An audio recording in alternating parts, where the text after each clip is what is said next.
Start the session now, while some participants might still join as we proceed. Welcome everyone to Elevate webinar, Holding the Course in a Shifting World. My name is Gintare, and it's a pleasure to be moderating today's session on behalf of the Elevate team. The focus of today's webinar is to provide scientific insights on the current state of global climate progress, drawing on the latest findings from the Elevate project's research. Before we dive in, let me briefly highlight some housekeeping points to ensure that our session runs smoothly. First of all, the session is being recorded and the video will be published on Elevate website, so you can get back and review certain sessions or share it with your colleagues. We also invite you to join the discussion after the presentations. You can do so by raising your virtual hand or by posing a question in the Q&A chat. The webinar is organized by the Elevate project, which is an interdisciplinary consortium consisting of national and international research teams working closely with policymakers, NGOs, and other practitioners to support international climate policy making through robust and policy-relevant scientific evidence. One of the flagship outputs of this project is the Net Zero Report series, and from the beginning of the project, Elevate releases annually Net Zero Report aimed to assess the progress towards net zero targets consistent with Paris Agreement. And in today's session, we are going to be focusing on the latest report, which was released just before the COP30. Allow me to introduce today's speakers. I'm thrilled to be joined today with two Elevate researchers, Detlef van Vuren and Lara Alerieu de Silva Reis.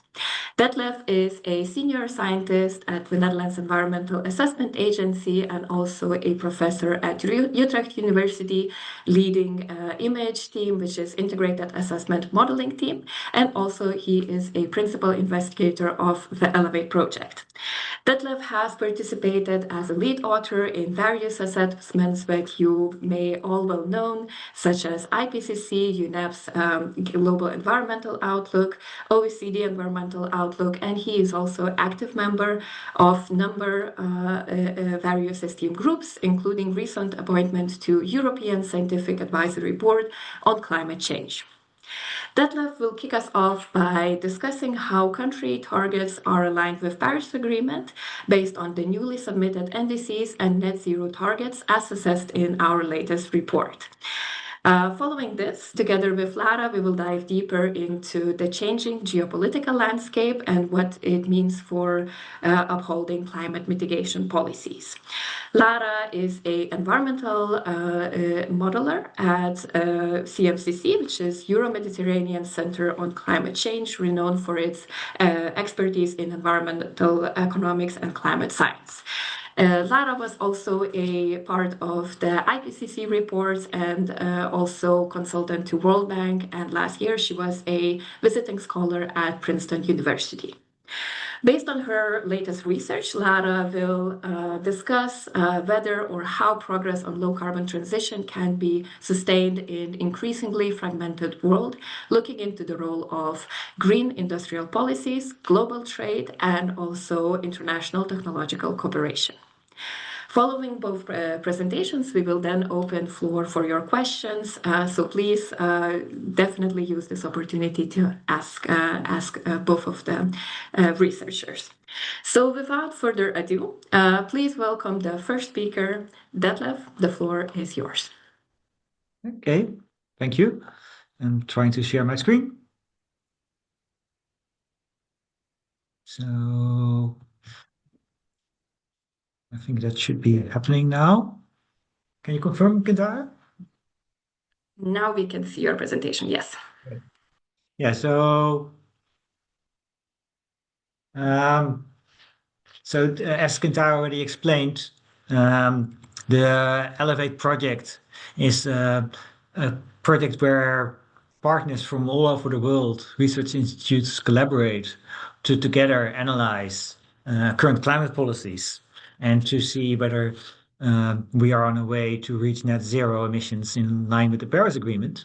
And the The project is sponsored by the Horizon Europe program, and we have participants basically from all parts of the world, including South America, Africa, and several institutes of Asia, and including the European institutes. And the project is divided into different work packages. We have a work package where we look into current policies and also try to derive good practice policies. We have a work package where we look into how to implement, to find out factors for implementation. We have a work package where we implement net zero scenarios. We have a work package where we look into international cooperation. And the presentation from Lara is actually from that work package. And we have a work package where we specifically look into justice and sustainability. As Kintaro also indicated, we try to summarize every year the findings of the project into what we call the Net Zero report. And so the last one came out now just before COP30 in 2025. We will publish a final report of the project just before COP31.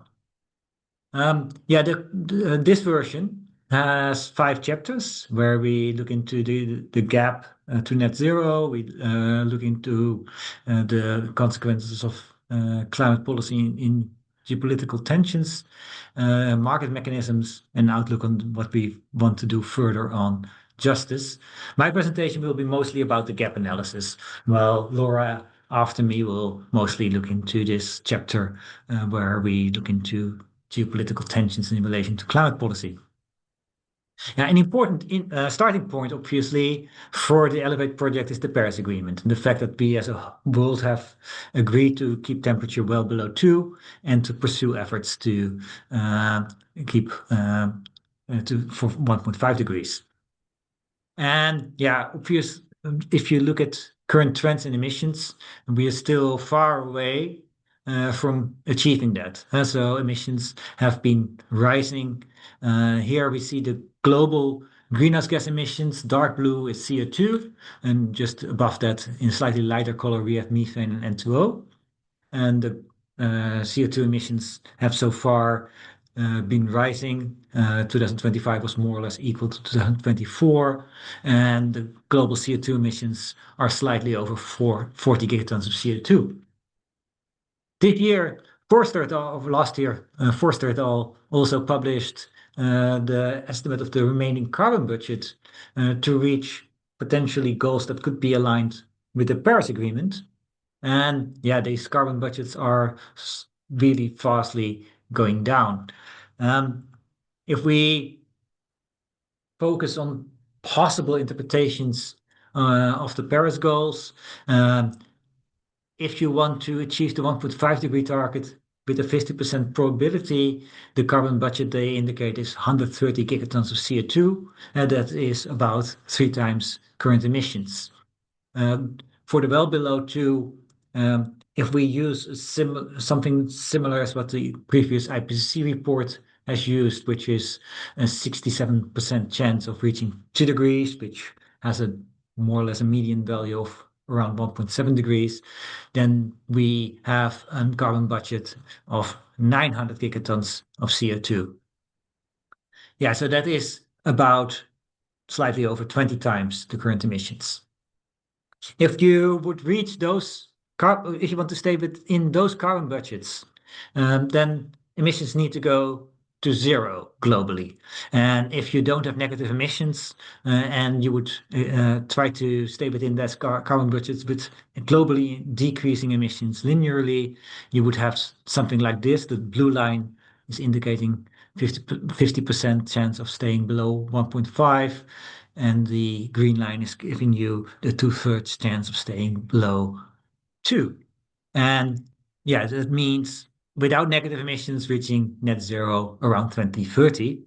Yeah, we have seen in the previous IPCC report that if there are negative emissions, you could potentially compensate some form of an overshoot and maybe reach for 1.5 degrees net zero around 2050, while for well below 2, this would be potentially somewhere around 2070.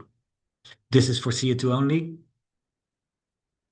Now, so Then, um, from the previous slide, an important conclusion is simply that we need to go to zero emissions fast to stay within the Paris Agreement. And that obviously also means that we hope that countries will try to meet this net zero target. So many countries over the last few years have adopted net zero targets. There's This slide provides an overview of countries that have either a net zero target or a CO2 only for all greenhouse gases or for CO2 only. A very important change, obviously, between the report that was published in 2024 is that the USA went from a country with a net zero target to a country that has no net zero target and stepped out of both the UNFCCC and the Paris Agreement. If we then look at this from a global perspective, the Elevate project has produced a set of new scenarios. So we did develop new scenarios consistent with the 1.5-degree target using the models that we had available. Here, this is shown for total greenhouse gas emissions, which mean that for CO2, most of these models would reach net zero around 2050, but for total greenhouse gas emissions, that is slightly later in the century. And these scenarios would ultimately reach 1.5 degrees with some level of overshoot. But the most important thing that we can see on this slide is that emissions go down globally really fast. What we also did was updating our estimates on current policies. And so we have this database on current policies that is developed by the New Climate Institute. And every year at PBL, we translate that into a model protocol, which is shared with all modeling teams. And we ask modeling teams to run that protocol, which allows us then to make an estimate of where do current policies go and where do also the NDCs go, because we also provide the information on the NDCs and we ask teams also to implement that. And you can see that here in the pink color and the darker pink color for the NDCs and the current policies. And what we basically find is that if countries would implement current policies, then basically emissions would more or less stabilize. Most of these current policies are defined over the period 2030-2035. And we ask the models then to extend those policies also after 2035. And that's what is shown here as well. And yeah, what we mostly expect is that current policies more or less imply stable emissions. Yeah, if you look into what is happening behind that story, I'm actually using graphs from the IPCC report, but you could see that as well in the scenarios, is that in the current policy case, we still have fossil fuels, while in the 1.5-degree scenarios, fossil fuels are being phased out rapidly, somewhat depending on the strategy. So depending on whether CCS is part of the story, but even in the scenarios with extensive use of CCS, still fossil fuels are being brought down really rapidly. And personally, I also therefore think that these discussions on trying to phase down fossil fuel rapidly are really important in the context of the COPs. And I think that that initiative now to discuss that further in Colombia is critical. Yeah, as I already alluded to earlier, one important thing in our evaluation of the current policies is that the US not only stepped out of the Paris Agreement and the UNFCCC, but also roll back existing climate policies. And you can see that in our evaluation. Overall, our estimates of current policies globally are lower than they were in 2024. But if we simply focus on the impact of the rollback of the climate policy in the USA, you can see that it by itself has a consequence for emissions. And the red line in the current policy indicates what if the USA would have continued its existing policies, while the black line indicates the situation where the US has actually rolled back its climate policies. Yeah, what does this mean? And so if we compare that earlier scenario on 1.5 degrees with the current policies, we see huge gaps. And that gap to some degree consists of two parts. One is an comparison that we made also with the net zero targets of countries, that is that light blue. Yeah, if all countries implement their net zero targets, we are still not at the 1.5 degree scenario. And that is this ambition gap of about 9 gigatons of CO2. Yeah, but then also if you compare the current policies to with those net zero commitments, yeah, then you can see that there's another gap, which is the implementation gap. Countries have not policies in place to reach the net zero pledges, and which is a gap of about 30 gigatons. And so there's a large gap towards net zero still. That gap by itself increased due to the USA stepping out and implementation of net zero targets, if being implemented, would significantly close the gap towards 1.5 degree. We also evaluated many of these net zero targets and NDCs and the current policies of different countries. There's a table in the report where we try to evaluate the existing situation per country. But there's also some graphs that I will discuss after this. In addition to that evaluation, there's also in the report actually per country an assessment based on how individual institutes of the country itself evaluate the current trends. So, yeah, starting from the observation that there is a gap, we could also look at this and say, okay, we know how much emissions space there still is for greenhouse gas emissions. And one way to go forward is to say that each country potentially could still emit a part of this, but then we have to share that in a just way.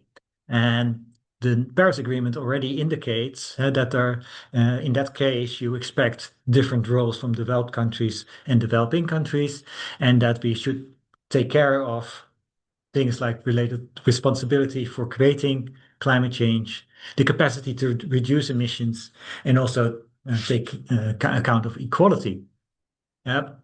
What this exactly means, obviously, is part of the negotiations. As scientists, we can potentially help by doing illustrative calculations. And for responsibility, yeah, we could have a look where if you share the remaining carbon budget among countries based on historical emissions and ensure that countries that were more responsible for historical emissions get a small share. We can do these calculations to illustrate what would be the consequence of that. The same for capacity. And so if we assume that the strongest shoulders have to carry the largest weight, we can, for instance, allocate emissions based on GDP. And for equality, we could look into per capita allocation and assume some form of convergence from the current situation to an equal per capita allocation. We have in the report added those illustrations without saying that one of those is just or not just, but especially for people to make their own, form their own opinion on what is happening. We also created this carbon budget explorer where people can do these calculations themselves. So you would start from the global targets and you would be able to interpret yourself what you think is a Paris-aligned target. You can also set whether you expect non-CO2 emissions to be large or smaller. And then you can look into allocation methods, and for each country, then look into how different allocation methods give different fair share emissions. If we start to do that, and for instance, focus on the EU, in this graph, you see the historical EU emissions. You see the net zero target for the EU, which is set at 2050. And you see the NDCs for 2030 and 2035 as formulated by the EU. And in orange, you see our expected emission trends based on the calculations of the different models implementing current policies. And then in dotted lines, you see a linear pathway from 2023 to its net zero target. Yeah, so in a way, if you see that the EU, with its current policies, is somewhat on the line towards meeting the net zero target in 2050, and that also the targets that are proposed for 2035 are somewhat aligned with that linear pathway. If we then do calculations based on that tool that I just discussed before, and we assign targets to the EU based on the remaining carbon budget and based on responsibility, so the historical emissions, capability, so GDP, or per capita convergence, you get different outcomes. And in green, you see these three rules for 1.5 degrees. In blue, you see these three rules for a 66% chance of remaining within 2 degrees. Yeah, but then is visible is that in most of these rules that are consistent with some just interpretation of reaching 1.5, you would expect stronger emission reductions from the EU.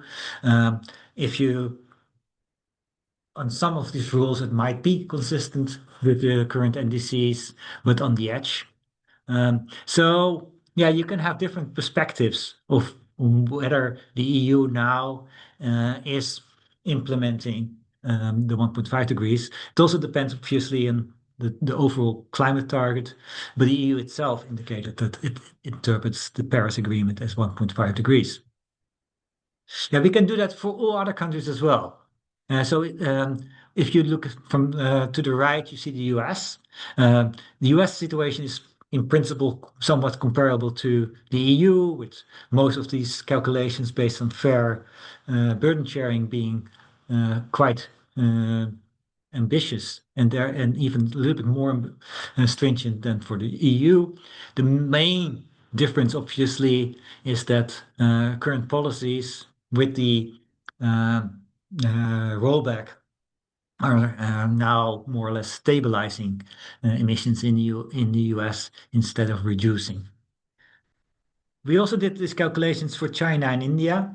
In the case of China, you can see that depending on the burden, effort sharing rule that you take, you could find the emission reductions somewhat consistent or not consistent with the Paris Agreement.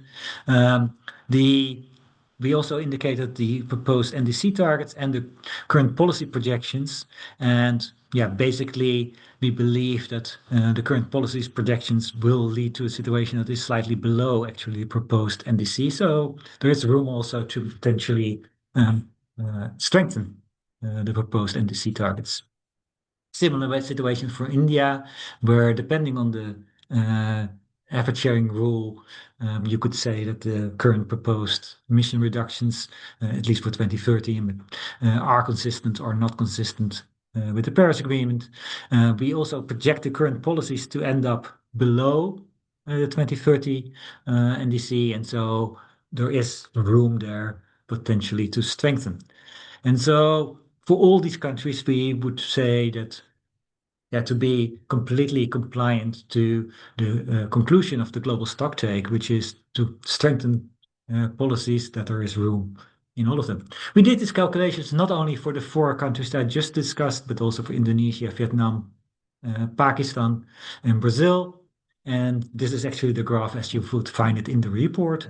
And also, as I indicated, we have done a discussion in more detail. Yeah, so the next chapter of the report is about these geopolitical situations.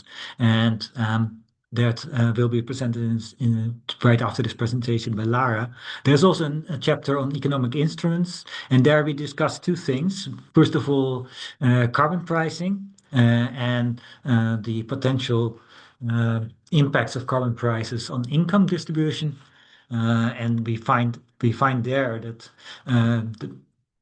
who is affected by carbon pricing strongly depends on country-specific circumstances, and that effective compensation measures therefore also needs to be differentiated per country. And we also discussed the EU CBAM, and we find that in principle the EU CBAM has relatively modest impacts on global GDP and trade. But then if you specifically focus on some sectors, then all of a sudden the EU CBAM can be relevant also for specific countries. I'm not going to into detail to these analysis. What I would like to conclude is more from the GAP chapter that current policies and NDCs are not on track to meet the goals of the Paris Agreement. That we looked at 7 large emitters in the report, and that only a few of them have now an NDC that's on a linear pathway to their own net zero goals. In that, in most cases, you would say that the 2030, 2035 NDC targets fall short of what would be consistent with the Paris Agreement, according to effort sharing principles. This is what I wanted to share, and I would like to give the floor to Lara.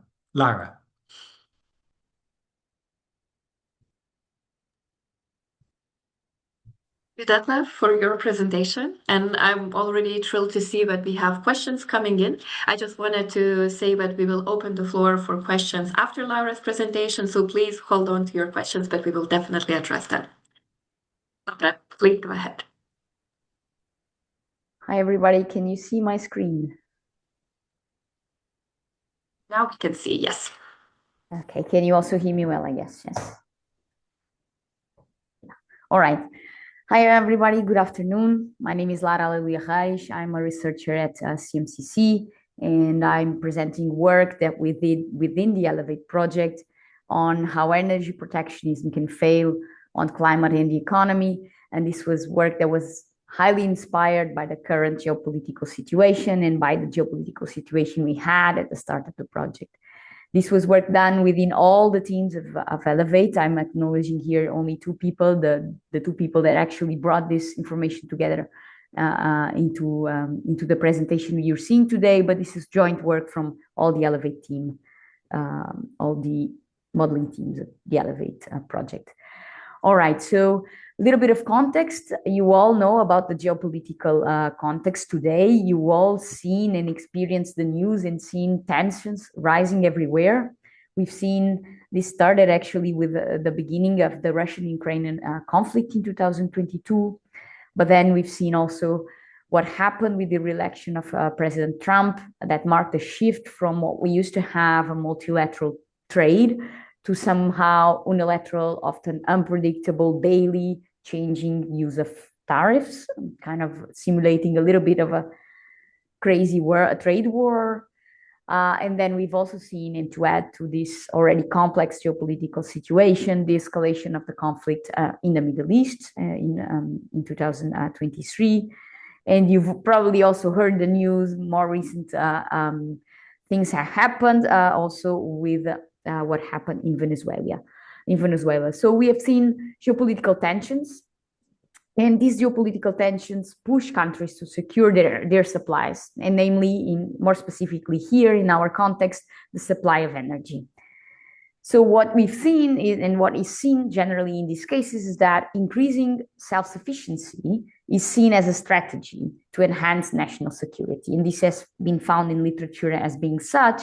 And we've seen that such disruptions, they may compromise, of course, coordinated responses to global challenges like the ones in climate change. We've seen that left speaking before about the US government retiring, so withdrawing from the Paris Agreement, and he has shown very well what that may mean for emissions worldwide and for mitigation efforts worldwide.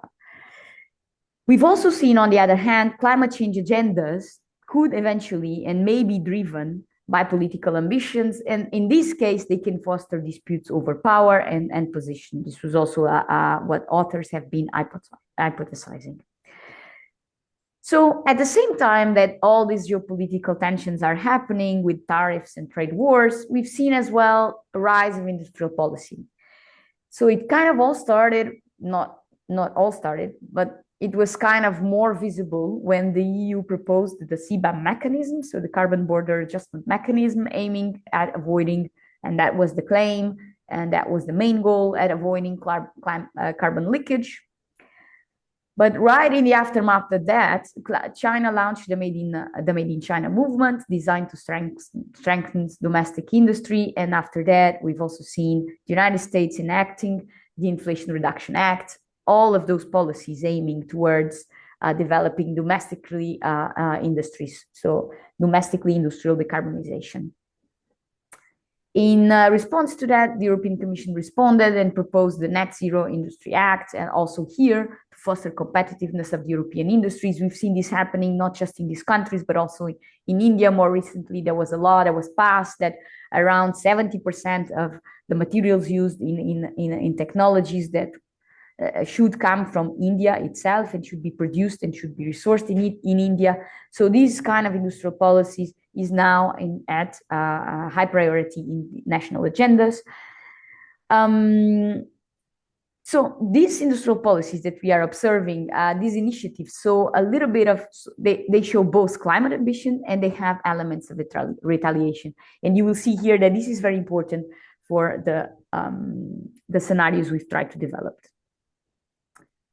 So the question we set out to answer was, how can this geopolitical landscape that I've kind of tried to introduce to here to you influences and may influence climate mitigation, which is what we are ultimately interested in. So we did our scenario design, and this here was an effort of all the modeling teams involved within the Elevate project, and they all run, so these are integrated assessment model teams, and they all run the same protocol and scenario protocol. So, of course, we have a counterfactual in which the policymaker acts in the absence of any trade friction. But then we also have alternative strategies in which we imagine that an influential geopolitical player can instrumentalize climate policy in the name of energy security, and this may lead others and incentivize others to retaliate. So in that sense, we can imagine a scenario in which we have a national tariff, and that means carbon tariffs on energy imports are valued at the domestic carbon price. So we have an NDC scenario, and that NDC scenario has an implicit carbon price. And so we tax the carbon content of imported energy at the same price as the implicit NDC price. So basically, this is a measure of countries that have a higher NDC or a more ambitious NDC will be more energy secured in that sense, because they will tax higher the carbon content of their imported energy, whereas a country with a very not ambitious NDC will not suffer so much from this type of tariffs in this scenario. But we also imagine a scenario in which countries have an incentive to retaliate, and they retaliate at a much more higher value than their own national carbon target price, and therefore they retaliate at the global average carbon price. And in this scenario, you can imagine that the global south or that countries with lower ambition NDCs, they will have actually a very high retaliation, while for countries that already have in place very high and ambitious NDCs, this scenario will not affect them as much as the national scenario, because they are very similar for them. In this case, they are already very close to the global average or above. And this is, of course, compared to a counterfactual with no tariffs. Then we also imagine two types of scenario variants. One in which we close ourselves even more. So not only we are trying to secure our energy efficiency, but we are also not cooperating at all on technology learning. So we are only learning with the capacity that we have within our country, and we don't learn from knowledge created abroad. This is called the technology independence scenario. Or a more, what we hypothesize to be a more positive scenario for the transition, in which we basically take the revenues from the tax that we put on carbon content of imported energy, and we force these revenues to be invested in green technology and green infrastructure. So these are the two possible ways of getting improving the energy security and the geopolitical landscape, or making it even worse, with the green boost being a way to improve, and the technology independence and not cooperation on technology learning being a way to actually make it worse. And here are some of our results.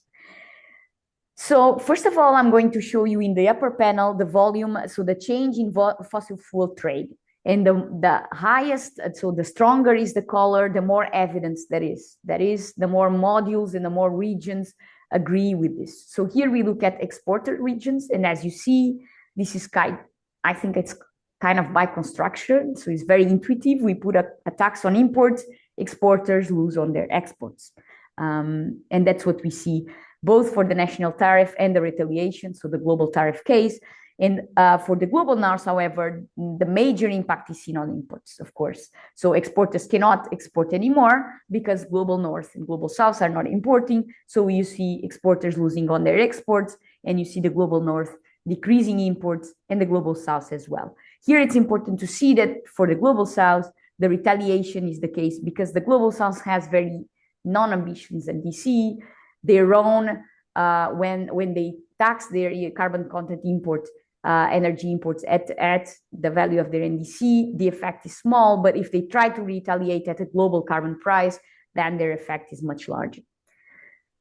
So what happens to electricity generation technology? So what we see for exporters is that there's no major difference. We do see a little bit less cold when it comes to the global retaliation, so the global tariff for exporter countries, but the major shifts are seen. And here again, as I'm just want to make clear, I'm showing electricity generation, change in electricity generation for technology.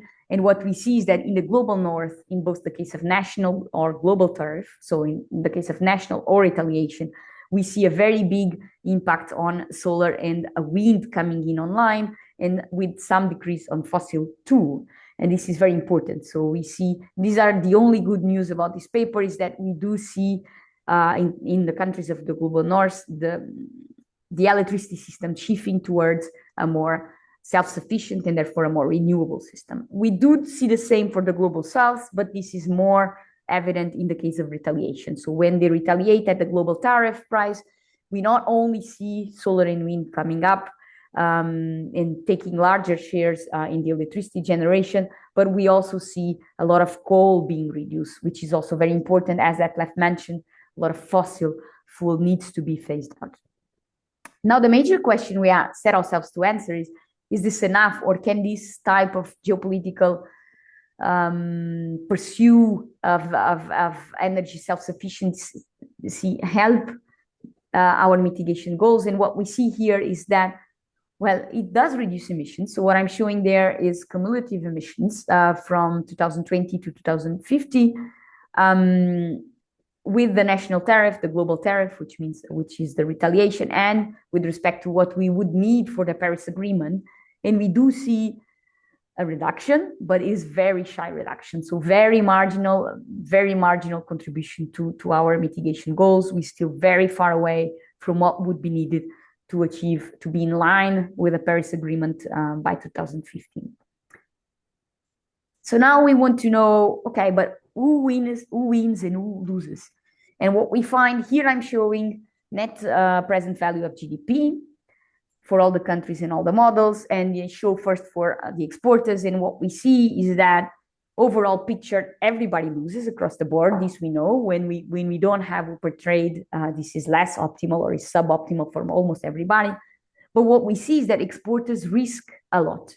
So there are models in regions that suggest very high, very big losses of GDP when we try to retaliate, and also in the case of national tariffs. So one big thing we already know, but here we show more clearly as well, is that we put the tariff on imports, exporters lose, and not only they lose, they also risk more.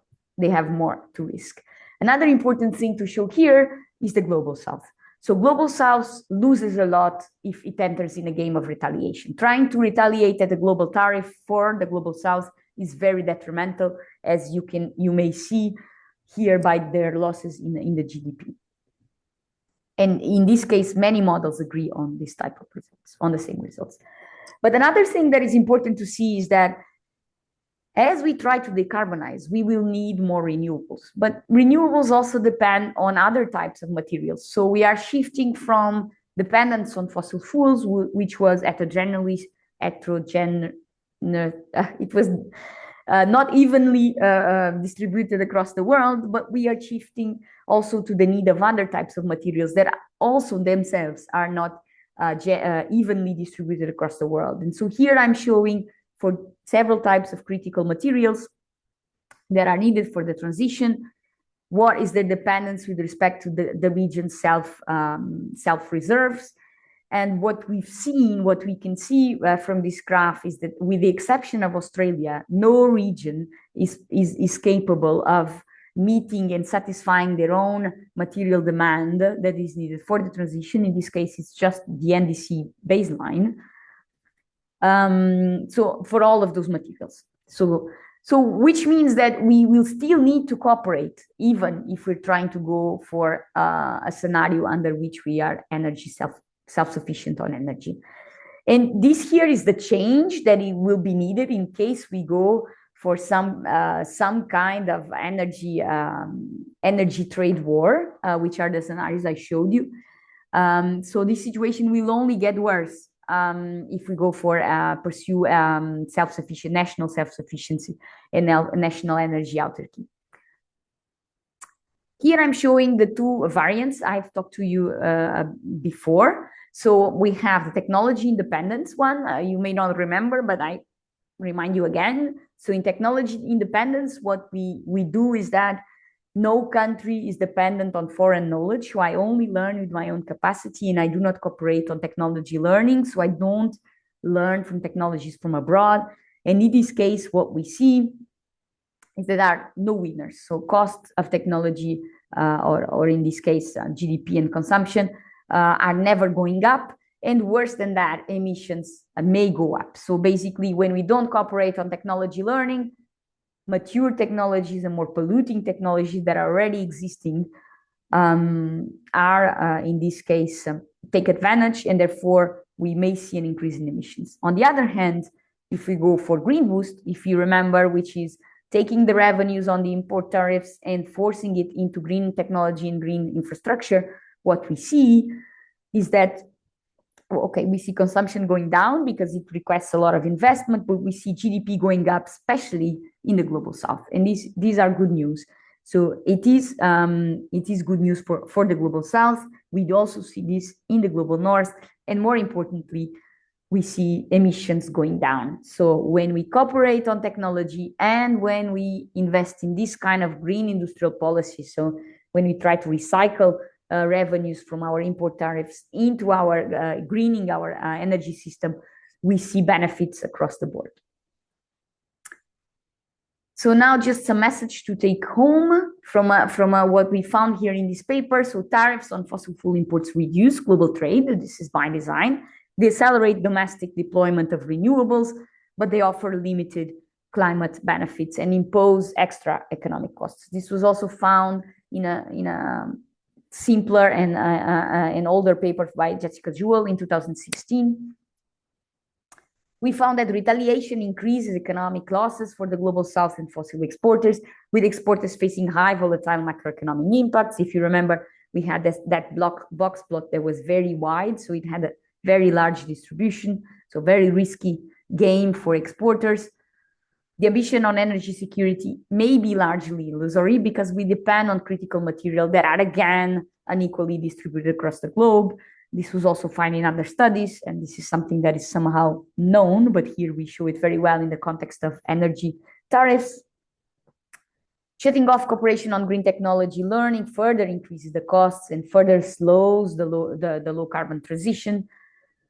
And however, it's not a substitute for coordinated climate action, because these type of policies don't incentivize, for example, any investments in negative emissions. But green industrial policy can sustain the decarbonization momentum and can help us a little bit to stay on course or to stay with our window of opportunity open while we go through these geopolitical tensions, moments of tension. And that's it. Thank you very much for your attention.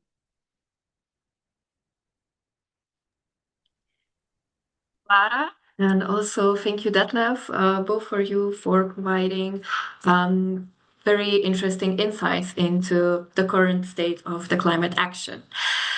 One of the central components of our Elevate project is to facilitate a conversation between scientific communities and policy community. And this Q&A segment is exactly about that. So I would like to encourage you to use this opportunity, ask questions, and join the discussion. And just to remind that you can do that either by raising your virtual hand, you should see icon below in your screen, or typing a question in Q&A box. I will either invite you to unmute and pose your question or read your question out loud. So while our participants are reflecting and thinking about the questions, I already see one from the session before. So Detlef, I believe this question is mainly directed at you. Is from Harold Winkler, who is asking if Elevate analysis includes the 4/5 of the global carbon budget already spent, which is 2,400 gigatons of CO2 that were emitted historically. That led at the time of AR6 to 1.7 degrees Celsius increase. So remaining global carbon budget is related to the remaining temperature increase of 0.43 degrees. Does your report and calculator make this clear? Yes. Detlef, please go ahead.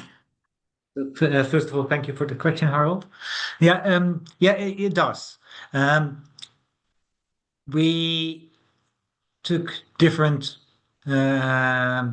possible interpretations of fair targets into account because we have institutes from all around the world. We didn't want to go with one particular definition of what is a fair allocation, but one of them that we took into account was this responsibility starting point, and the responsibility starting point emissions are allocated to ensure that in the end the allocation to countries is based including the historical emissions. And so you saw in my graphs also the consequence of that, which is that for the EU and the US, that does lead to often negative allocations. And slightly depending on when you start this historical responsibility, it still could give a slightly some carbon budget for the US or EU, or potentially a negative carbon budget. So yes, both in the tool and in the report, this is a calculation that is accounted for in addition to potentially other interpretations and allocations.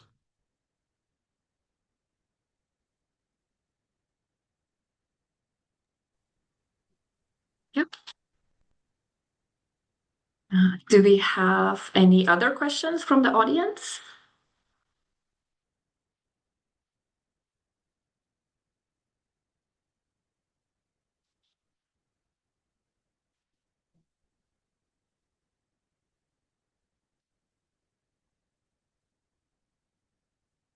Feel free to indicate by raising virtual hand or typing it into the chat.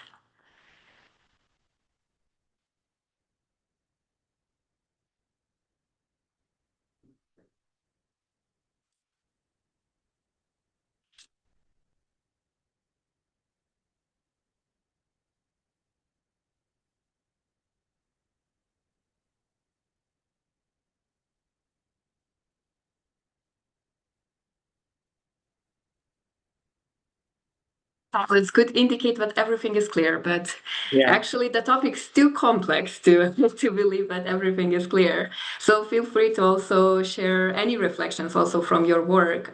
Does it align with what you're also looking into? Or again, if you have any clarifications.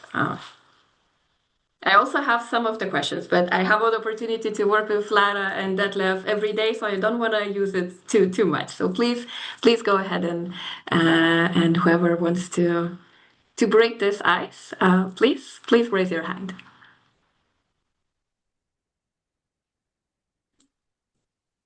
I can also briefly indicate if there are no questions to what we are planning to do in the coming year. And so one activity that is still going on is what we call Just MIP, where we take some of the allocations based on the tool that I presented, but also in combination with other aspects of justice, including, for instance, the right for every human to have a decent life. And therefore, we define that into decent living standards like sufficient access to food, sufficient access to electricity. And we would like to do calculations of both reaching the decent living standards and staying within the Paris Agreement, plus trying to allocate emission reduction targets based on fair sharing of the remaining carbon budget to calculate scenarios. And I think it is really crucial because we saw in the previous IPCC report that unfortunately many of the scenarios that were published were mostly focusing on the question, can we reach the 1.5 degree target, which was a very important question at the time, but as a result, didn't look as much into the question, who has to do what? And because that is much more crucial this time, it's really important that we have sufficient scenarios to look into fair ways of reaching these targets. And so the last year of Elevate will be pretty much focused on producing scenarios that could potentially be used in the new IPCC report. Detlef. And I believe it's also an important contribution for the upcoming global stocktake. I see that we already have questions. So Jean Kijung, please go ahead. You should be able to speak out loud. Okay, because there, I'm not sure, I cannot show myself here. I don't know how to. Yes, if there are no other questions, because we are in the same project. If there are no other questions, I want to ask some, maybe mainly two questions. The first one is, even though nowadays there are so many discussions said that 1.5 degree is still already very difficult. So from our project, do we have any cost analysis if we still want to hold on for the 1.5 degree, especially some normal cost like investment need or some economic-wide cost analysis? The second question is just, Dr. Lev, you mentioned about our future study. We really still want to focus on the 1.5 degree target. But if we think about the current technology program, for example, solar PV and wind, is getting to be very super cheap. In our project, we still think a lot of burden sharing or effort sharing scenarios. But whether we can have some technology, how to say, penetration scenario or something even lower cost if we use a lot of low cost technology for solar PV and wind, whether we still can do some more scenario for 1.5 degree, or you want to do something for 2 degree scenarios. These are my two questions. Yeah, thank you, Jean Kijung. So on the 1.5 degree, if you saw the carbon budget that is now left for 1.5 degrees, if you really would like to stay below, and then it's so small that it becomes immediately obvious that we can only reach the 1.5 degree target with some form of overshoot. And so that's what we're also doing now. So in our calculations, we do allow some overshoot, and then in the longer term, come back to 1.5. And we believe that is still consistent with the Paris Agreement, which does say well below 2, but then pursue efforts to 1.5. And then, yeah, we think that interpretation of staying for sure always well below 2, but then come back is a pathway that is consistent. And yeah, we can show the cost calculations of that as well. I think it's crucial that we now, as a global community, start to make sure that we limit that overshoot as much as possible, because that is now what we need to start working on. On the more positive question on the important role that solar and wind have, and the fact that costs came down so, which opens up all kinds of opportunities. So one exercise that has been done as part of Elevate and also needs to be finalized the coming year is that Elena has been looking at the possible historical policies that were successful and historical performances. So she also looked into which countries were able to expand wind and solar relatively rapidly, and then to compare that to other countries. And so we will have a scenario.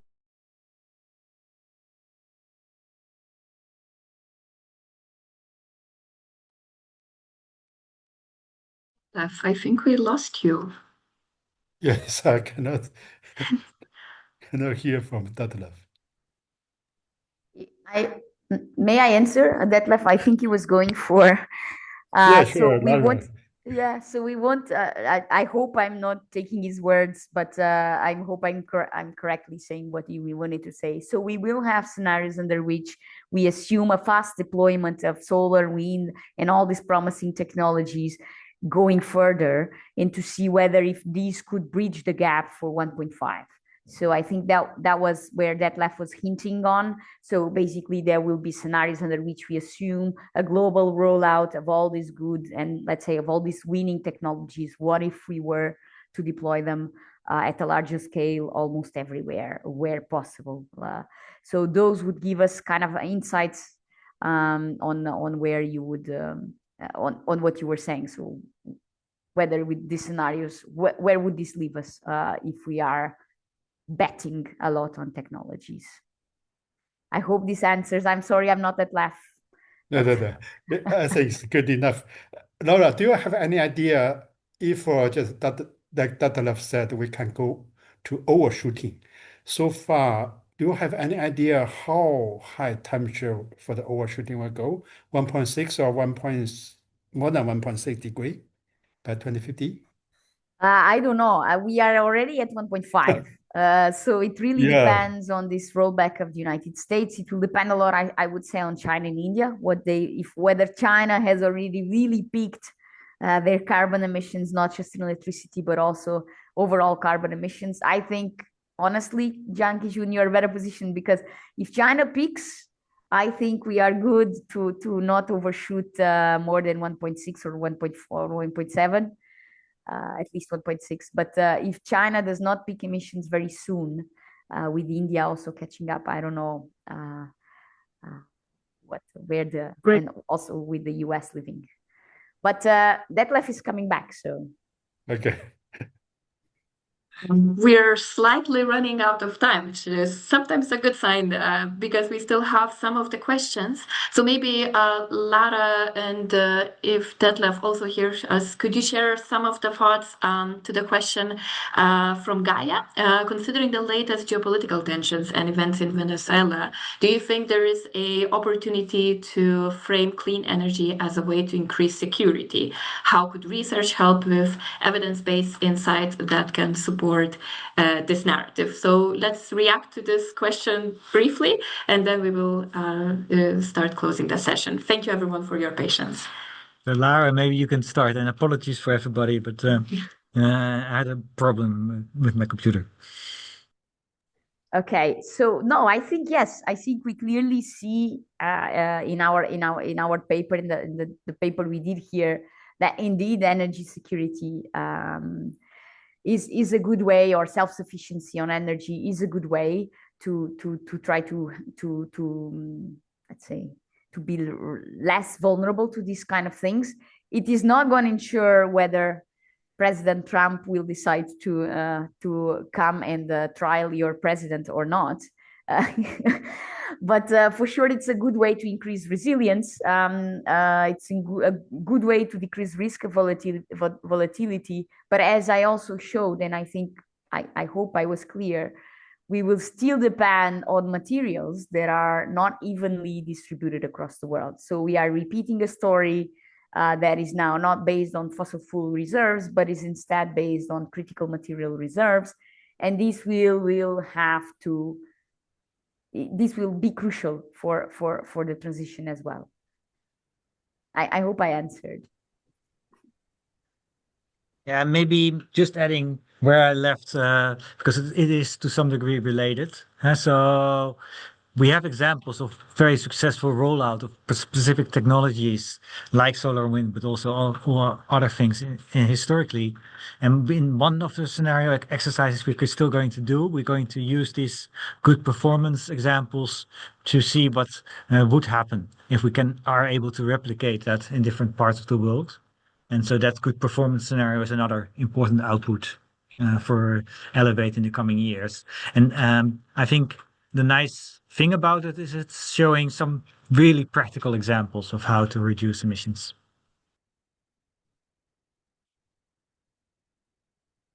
Thank you. So sadly, we came to the end of the session, but definitely not the end of the conversation. So please continue to be in touch with us and follow our work either through the website, or also we will be hosting additional webinars as well as stakeholder workshops. So please join us there. And I would like to now say a huge thank you to Detlef and Lara for sharing your work and work of the broader Elevate community today with us. And also many thanks for everyone who found time to join us today. We will share the recording with you, so please feel free to pass it to your colleagues. And on behalf of the Elevate team, thank you again for joining the discussion, and have a good rest of your day.